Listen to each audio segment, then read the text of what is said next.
Hello, beautiful people. Today, let's talk about 2 real estate pain points and one simple mindset that solves both of them.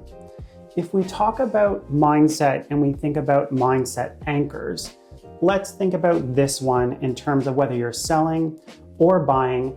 It's all about progress over perfection. And what I mean by that is, let's say you are a seller. And one thing I commonly hear sellers ask me is, should I make these updates? Should I redo my kitchen, bathrooms, etc.?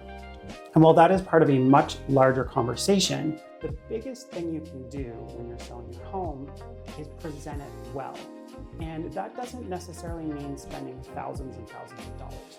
Let's use the oak kitchen, for example. Yes, it's not the ideal.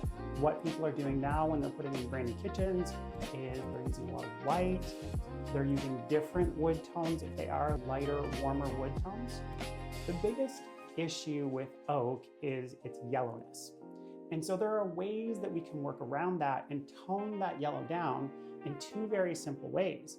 One being, let's throw some dark black hardware on there. That helps tone down the yellow. The other thing is the wall color. We can choose colors that don't bring out the yellow. So if you're looking at a swatch, you don't want anything that has a buttercream or a yellow undertone. And I actually have 3 recommended colors, and I've used 2 of these in my own home. One of them is Revere Pewter, and that's a Benjamin Moore color. So that's a grayish, so you get the gray cancels out the yellow, but then it does have a bit of beige to warm it back up.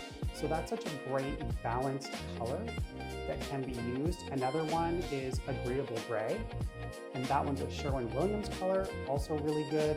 Other one I've personally used is Edgecomb Gray. Again, that's a Benjamin Moore color, does the same thing. You can even go lighter. There's a couple tones lighter on these, which would open up the space depending on the size of the kitchen. So those are just a couple of things you can do. And not only just painting and changing hardware, but let's clean those cabinets really well. Nothing turns off a buyer more than something greasy and dirty. So we're gonna clean those oak cabinets really well, change the hardware, paint the walls, clean those countertops. You only want a couple of accent pieces, nothing else on those countertops. Simple, clean, inviting. Another thing you can do is use accent area rubs in a kitchen to kind of warm it back up as well. So many tips I could go on all day about, but let's talk about another pain point. Let's move to buyers, for example. And I have a lot of buyers that have limited budgets. They want that bungalow in Ross at Quispamsis, but it is just out of reach for them. What I want you to think about again is progress over perfection. Your first home does not need to be your forever home. Think of it like a stepping stone. Why don't we use our first home so that it may not be exactly everything you want, but it has what you need right now. That gets you in a home, that gets you building equity.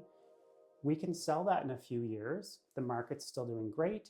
You'll have some equity, and that will allow you to go to the next home. And it may not even be the second home. Sometimes people do not get to their dream home until later, 3 or 4 homes later.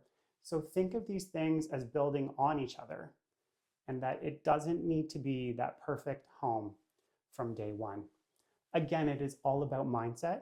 And until I see you next week, keep being awesome.